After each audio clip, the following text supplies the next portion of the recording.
Hráčem utkání dnes zvolen Tomáš Huk, který předvedl jeden fantastický zákrok. Tomáši, jaké to bylo naskočit takhle do utkání hned proti Slávii?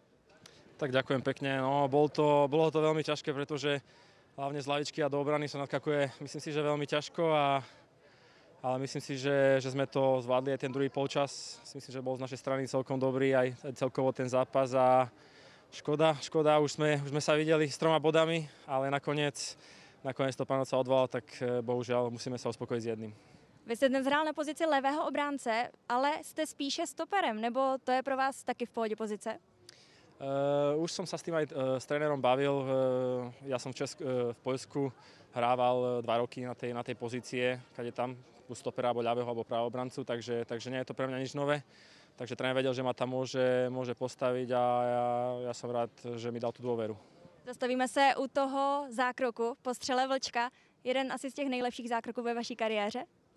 Asi áno, asi taký jeden do mojej pamäti, lebo človek si pamätá góly, asistencie a možno toto bude tiež v mojom takom srdiečku trošku. Koutný vás hned potom šel obejmout, co vám řekl? Tak poďakoval mi, ale ja musím povedať, že koľkokrát ja som ďakoval Koutnému v tejto sezóne, takže som rád, že som mu to mohol takto oplatiť. Kolik takových sošek pro hráče utkání doma máte a kam si ji vystavíte?